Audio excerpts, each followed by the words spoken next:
Dear students, 100 शब्द प्रति minute की गति से मैटर स्टार्ट होगा 400 शब्दों का अब से 5 सेकंड बाद। Ready, start. प्रस्तावना।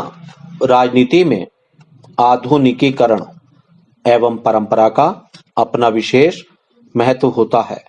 प्रत्येक देश की राजनीतिक व्यवस्था में यह दोनों तत्व विद्यमान होते हैं।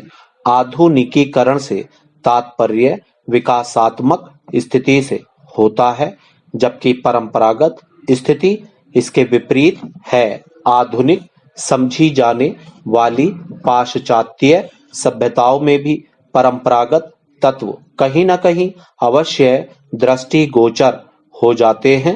इस दृष्टि से भारत की राजनीतिक व्यवस्था में भी परंपरागत एवं आधुनिक तत्वों का सुंदर समागम दिखाई देता है।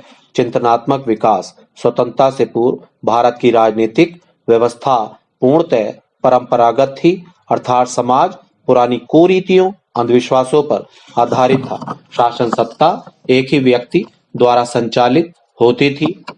परंपरागत दृष्टि से समाज पिछड़ा हुआ था।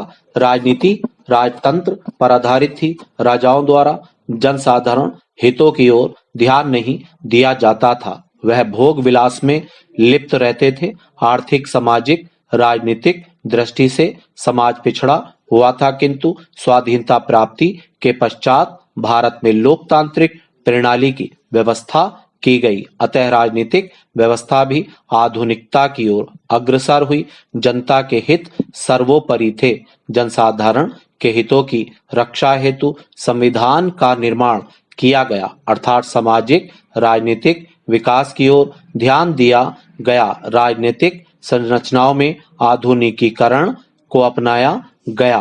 कहने को तो राजनीतिक एवं सामाजिक व्यवस्था में आधुनिकीकरण का प्रवेश था, किंतु वास्तव में भारतीय समाज में से परंपरागत प्रभाव अथवा परिस्थितियां पूर्णतः समाप्त नहीं हुई थी। समाज में रूढ़िवादिता, अंधविश्वास, जातिवाद, अशिक्षा अभी विद्यमान थी, अतः भारतीय राजनीतिक व्यवस्था में दोनों तत्वों का समागम आज भी देखने को मिलता है। पहला चेंज, उपसंहार। स्पष्ट है कि भारतीय राजनीतिक व्यवस्था न तो पूर्णतः परंपरागत है और न ही पूर्णतः आधुनिक। वह परंपरागत तत्वों को भी साथ लेकर आधुनिकता की ओर बढ़ रही है।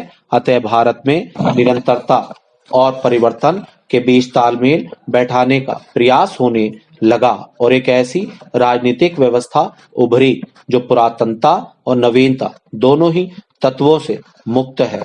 पहला चेंज, मुख्यतः सभी राजनीतिक व्यवस्थाओं की विशेषता होती है आधुनिकता और परंपरा का सम्मिलित स्वरूप। कुछ देशों की राजनीतिक व्यवस्थाएं अत्यधिक आधुनिक होती हैं, तो कुछ की अत्यधिक परंपरागत होती है।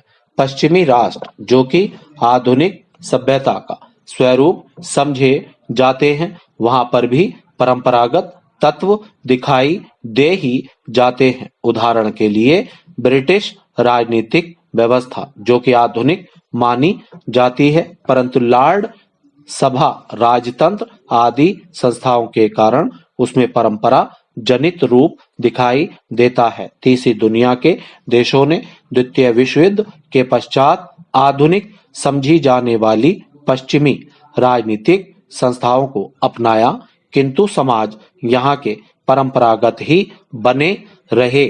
स्टॉप।